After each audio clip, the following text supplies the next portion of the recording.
rero en Apocalipsis capítulo 6 Muvyesho Yohana igice cya 6 umurongo Vamos a seguir verso 5. Reka tubandanye ku murongo wa 5 twari twasomye umurongo wa 5 kabandanya haravuga ngo kandi amenye cya 3 kimatane cya gitabo numva ikigira 3 mu binyabugingo kiti ngwino mbona ifarasi y'agafyiri kandi uyicayeko yari afise umunzane mu minwe numva hagati y'ivyo binyabugingo bine nk'ijwi rivuga riti ingero imwe y'ingano ni denariyo n'ingero zitatu za sayiri ni denariyo ariko amavuta na vino ntugire ico bikorako ni kuvuga ngo ntazoshobora konona abantu banyoye kuri vino nshasha basizwe n'amavuta ariyo mpwemu w'Imana ni kuvuga ngo ntazoshobora konona batonejwe n'Imana.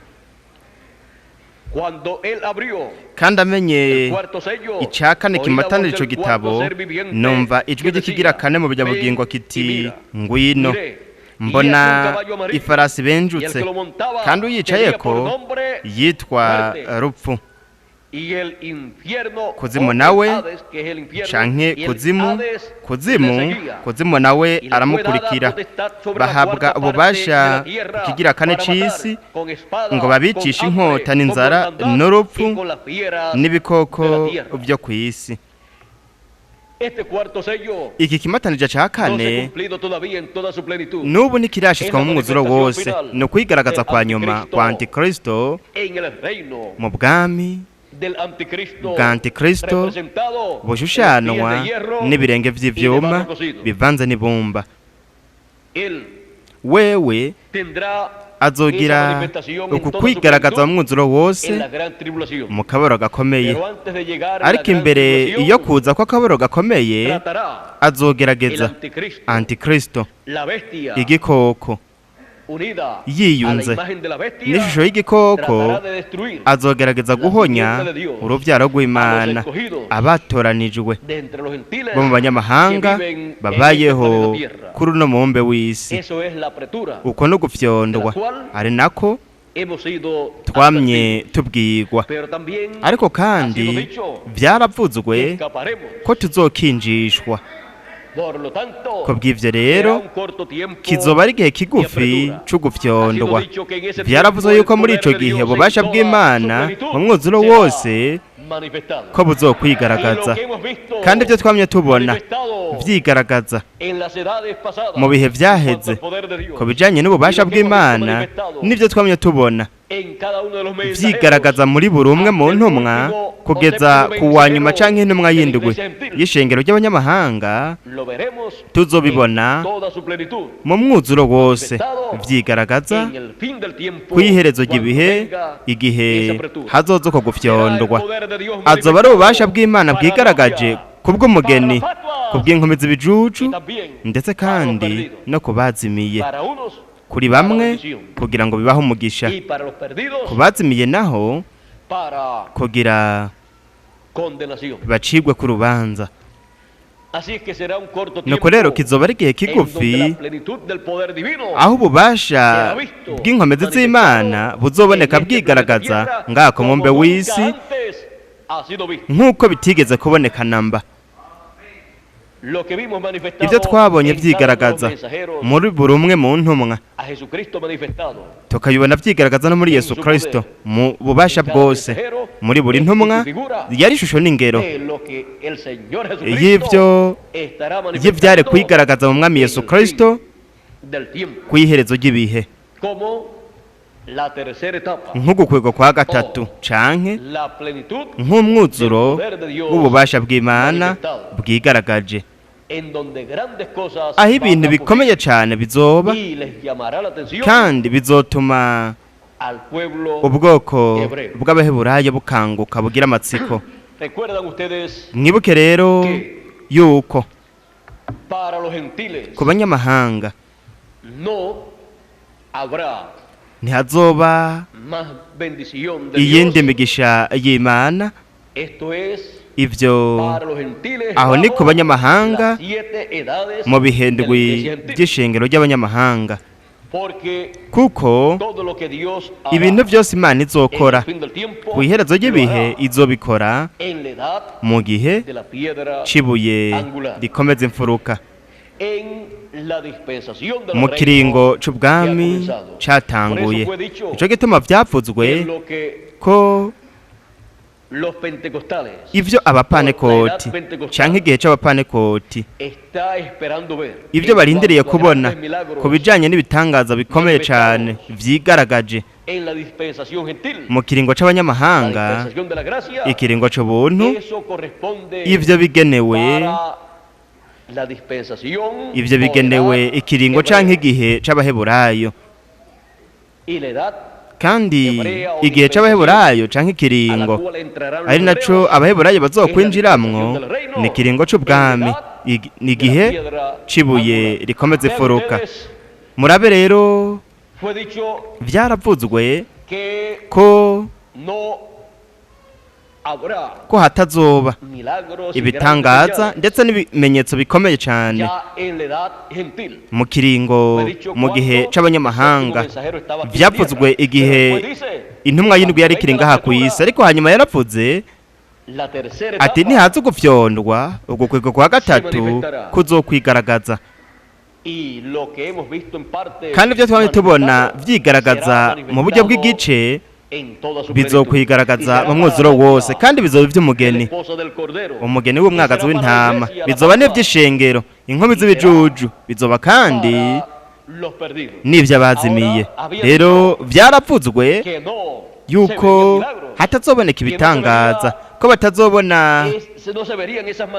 hatazoboneka uko kwigaragaza kw'Imana, ariko vyavuzwe mu kiringo c'abanyamahanga, ikiringo c'ubuntu.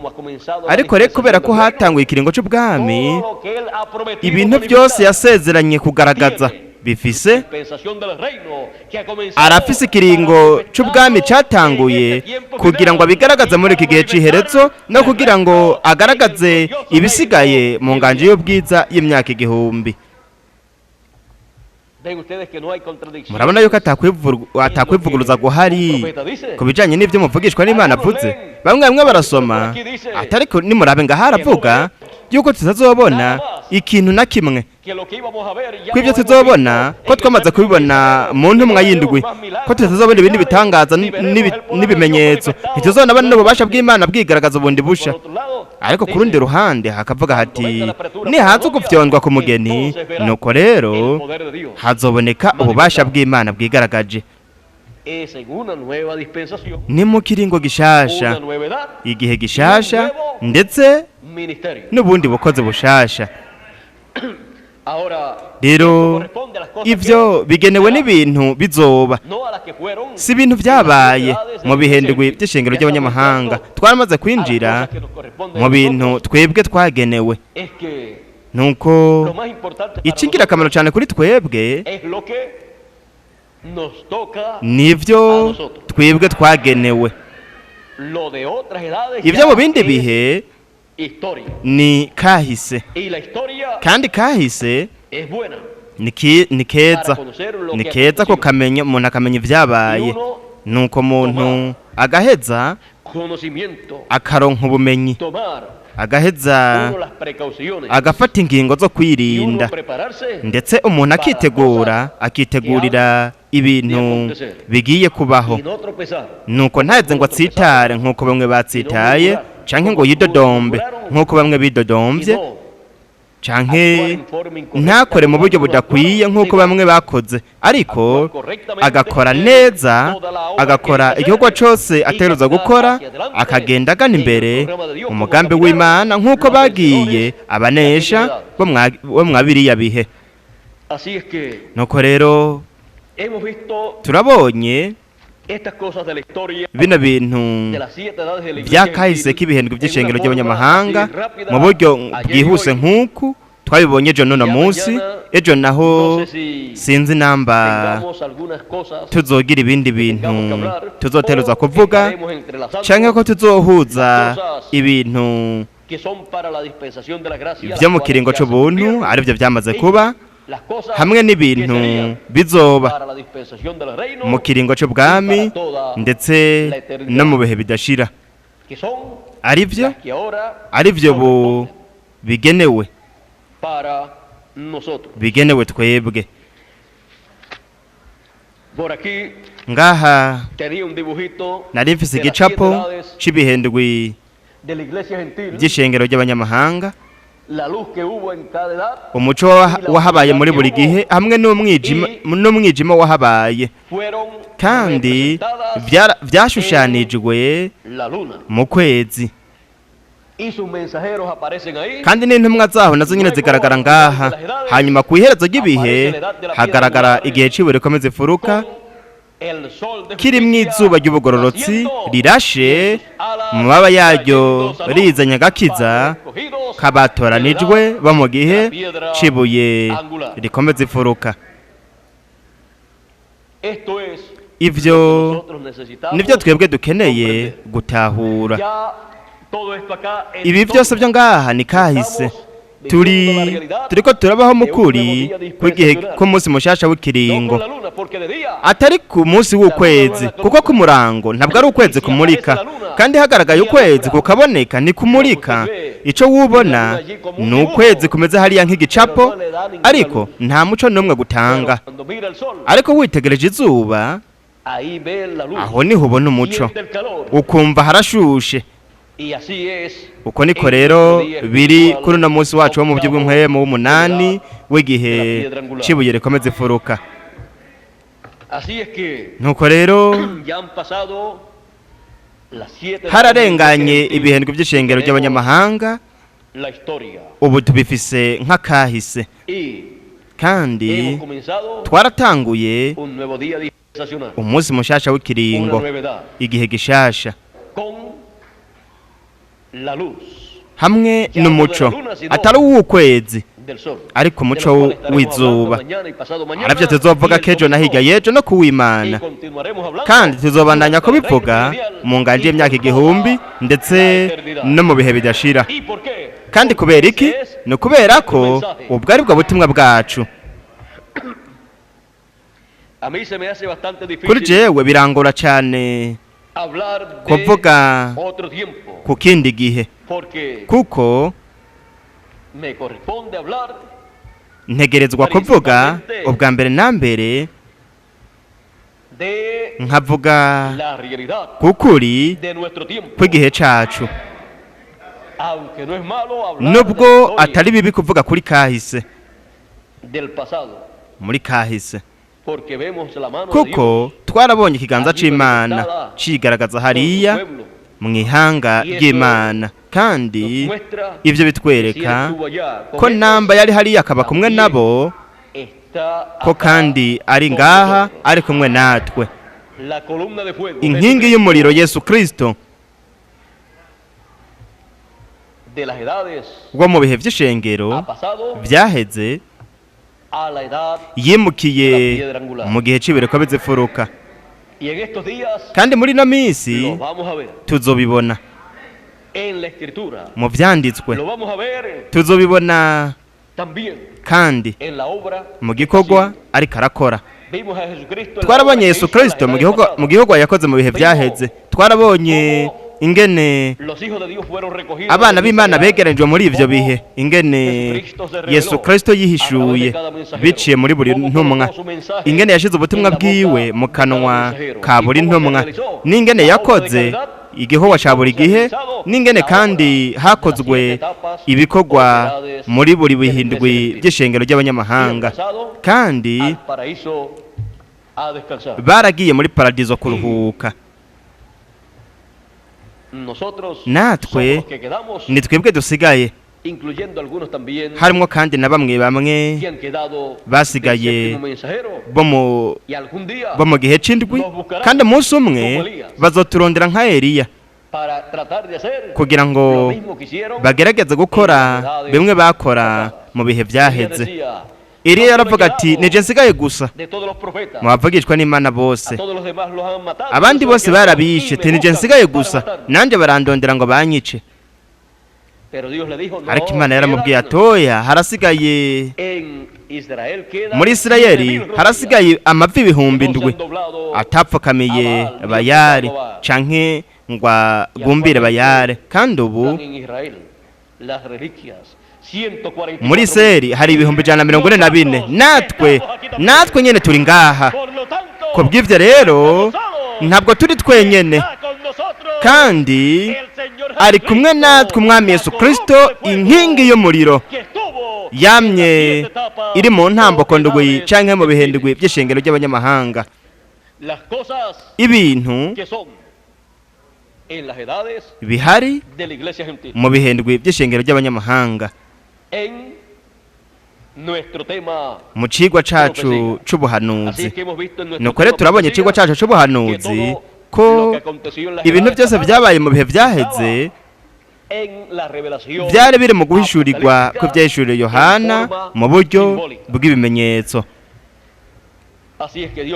nuko Imana ibahezagire, Imana ibarinde. Murakoze cyane kuba mwateze amatwi mubikunze, kandi mukomeze mu gihe cacu hamwe no mu kiringo cacu, kuko intsinzi ni yacu. Ni twebwe twenyene tuzi ibintu bizoba. Ababaye mu bihe byaheze bamenye gusa ibintu byari bihari mu kiringo c'ubuntu, kandi byinshi muri ibyo bintu babimenye gusa mu buryo bw'ibishushanyo, ntibabitahura. Ariko twebwe turafise ibishushanyo ndetse kandi n'insobanuro y'ibyo bishushanyo. Turazi rero ico twiteze, turazi imigisha Imana idufitiye ariyo, turazi aho dutegerezwa guca, turazi yuko haje ugufyondwa kuri twebwe, ariko kandi turazi yuko tuzokinjishwa tugakurwa muri uko gufyondwa, nuko tuzoca duhindurwa muri iyo minsi canke iminsi yaho y'imbere canke mw'uko gufyondwa nyene. Mu buryo ubu canke buriya tuzokinjishwa uko gufyondwa, ni ukuvuga ntabwo bazotugirira bya bindi bagira hariya mu bihe byaheze, kuko turi mu kiringo gishasha. Rero hageze Imana ishatse yuko hari umuntu yoba umumaratiri akicwa, nuko rero izoba ihigwe kuri uwo muntu, kuko ntabwo turi mu gihe c'abapfa c'abamaratiri, kiretse ku bihumbi 140 by'abaheburayo ndetse n'inkombe z'ibijuju ndetse no ku byahishuwe igice ca 11. Nuko rero buri wundi muntu wari we wese yoba umumaratiri mu gihe cacu akicwa, nuko Imana izobimuhaye iryo higwe ridasanzwe kugira ngo abe umumaratiri ashinga intahe, ashingira intahe igikorwa c'Imana c'igihe cacu. Nuko rero turi mu gihe gikomeye cyane kandi c'ubwiza, kugeza ubwo nohagarika ntoruhuka gushimira umwami wacu Yesu Kristo. Kandi kuri jewe nta kindi kintu na kimwe gikomeye canke c'ingirakamaro kurusha umwami Yesu Kristo hamwe n'umugambi wiwe. Kuri jewe igikomeye cyane ni umwami Yesu Kristo hamwe n'umugambi wiwe, kandi namwe mwese muri mu mugambi wiwe. Nico gituma kuri jewe ihanga rikomeye cyane kandi rihambaye ni mwebwe.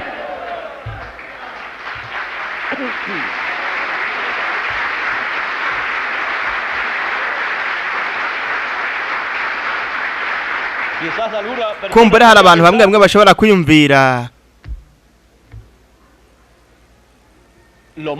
bati igikomeye cyane biravugwa yuko ari Imana, Yesu Kristo n'umugambi wiwe. Kubw'ivyo rero ati twebwe ntituri abantu b'ingirakamaro cyane kuri William. nuko mwebwe muri gice cy'uwo mugambi, mwebwe ni mwebwe muri mwo mugambi w'Imana. Kubw'ibyo rero mwebwe muri abantu b'ingirakamaro cyane Imana ifise kuri uno mumbe w'isi, kuko muri mwebwe niho hariko harakorerwa umugambi w'Imana, kandi igikomeye cyane ni Umwami Yesu Kristo, inkingi y'umuriro yigaragaje muri iki gihe c'iherezo kubw'ineza ya twebwe twese, kubw'ineza y'umwe wese muri mwebwe, no kubw'ineza yanje no kubw'ineza ya jewe, no kubw'ineza y'abana b'Imana bose, uhereye ku bana b'imfura hanyuma n'abasigaye mu bana b'Imana. Twebwe turakunda abana b'imfura b'Imana bose, ndetse kandi turakunda n'abasigaye mu bana b'Imana nubwo batoba abana b'imfura. Barahabaye mu bihembwe by'ishengero ry'abanyamahanga, kandi barahari no muri iki gihe c'iherezo. Rero bobo umwanya wari wo wose bazogira akaryo kadasanzwe higwe. Imana rero ikirahamagara abana b'imfura, ibahamagaza inzamba ya nyuma mu mwanya wari wo wose. Igihe hazoza gufyondwa kumbure, aho niho hazokuguruka ihigwe ku basigaye mu bana b'Imana. Kuguruka ku gatatu ni uko umugeni, abatoranijwe, abana b'imfura n'uko ishengero. Aho rero harimwo n'abasigaye mu bana b'Imana ndetse no ku isi. Nk'uko kwigaragaza rero, aho niho haje ihigwe ku batoranijwe b'Abaheburayo nabo mu buryo ubwo aribwo bwose. Mu buryo ubwo aribwo bwose bo bazobona ibyo bo barindiriye, bazobibona byigaragaza mu mugeni w'umwagazi w'intama. Ivyo kubw'iyo mpamvu reka tubiceceke, tubandanye dukorera umugore w'umwagazi w'intama, kuko tumaze kuronka imigisha y'Imana, imigisha y'abasigaye b'abana b'Imana itegerezwa kuza. Mwibuke yuko bitegerezwa kuvuga iryo jambo ry'umugisha, ritegerezwa kuvugwa. Niko bw'iyo mpamvu twoshobora kuvuga yuko ubwoko bw'Abaheburayo bagende, abantu bashaka kuvuga ubutumwa bose mu bwoko bw'Abaheburayo bagende bavuge y'ubutumwa. Twebwe turazi, turatahura ubutumwa dufise, kandi turazi yuko ubutumwa buzoshika mu bwoko bw'Abaheburayo, ariko mu mwanya wateguwe n'Imana. Niko bw'iyo mpamvu rero ntabwo duhangayika ngo harabagiye hariya bajanye ubundi butumwa. Bobo ntibazokwakira ubundi butumwa. 140 by'Abaheburayo ntibizokwakira ubundi butumwa kiretse ubutumwa bw'ikiringo c'ubwami. Ariko ivyo ni ibintu bitegerezwa kubaka. Bw'ivyo rero reka tubibikire ejo na hirya y'ejo ndetse no kuw'Imana, kuko mw'iri joro turiko turavuga ku bintu bihari mu bihendwi by'ishengero ry'abanyamahanga mu kiringo c'ubwami, nubwo twashizemwo kandi n'ibintu bimwe bimwe bigenewe ikiringo cacu. Nuko rero Imana ibandanye kuduhezagira, Imana iturinde, kandi mwibuke icigwa cacu ubuhanuzi mu bintu bihari. Mwibuke yuko ibintu bihari bigenewe ikiringo c'ubuntu.